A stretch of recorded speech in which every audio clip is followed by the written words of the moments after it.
चलो भाई देखो अब मैं क्या करता हूँ। વિક્રમ દીકરા, તે તમાકુ ખાવાની બંધ કરી દીધી છે તો રાધાને તમાકુ કોણ ખવડાવશે?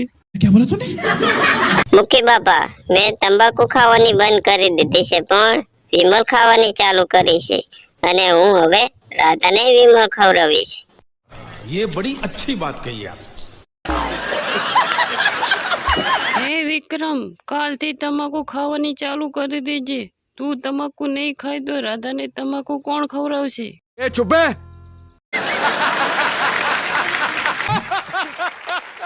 જો ભૂરા, મેં તો તમાકુ ખાવાની બંધ કરી દીધી છે અને હવે હું તો વિમલ ખાઉં છું અને તું એ તમાકુ ખાવાની બંધ કરી દે નકર તને લેમડે મોતીન વિમલ ખવડાવીશ.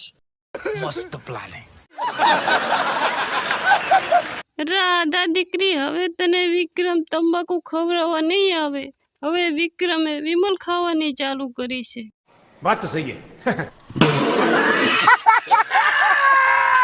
વિક્રમ, તે તમાકુ ખાવાની બંધ કરી દીધી છે અને વિમલ ખાવાની ચાલુ કરી છે તો હવે હું એ વિમલ ખાવાની ચાલુ કરી દઈશ અને તું મારા હાથર વિમલ લઈને આવજે. તું મારી દીકરી રાધાને તંબાકુ ખવડાવવા આવ્યો છે?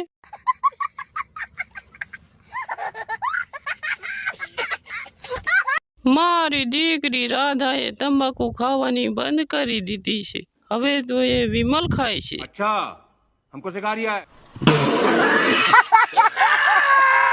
હું તો રાધાને તમાકુ ખવડાવવા આવ્યો હતો પણ રાધાએ તમાકુ ખાવાની બંધ કરી દીધી છે એટલે રાધા માટે હું વિમલ લેવા જાઉં છું. બાપુ, વિક્રમ મારા માટે વિમલ લઈને આવે છે. कुछ भी.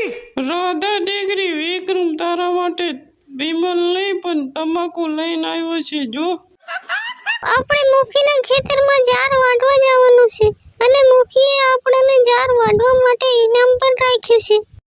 मैं नहीं मानता.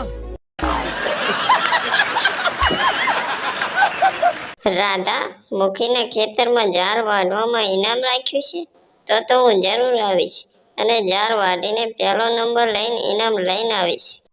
कुछ भी. હે માતાજી, મારો દીકરો વિક્રમ ઇનામ લઈને આવે. क्या बोला तूने?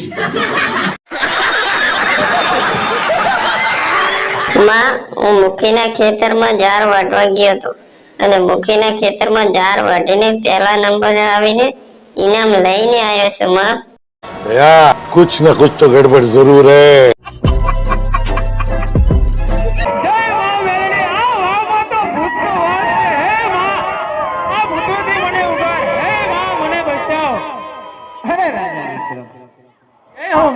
આ ભૂતળી વાવમાં અને આ ભૂતાવડાથી તને બચાવું પણ મને એક વચન આપ.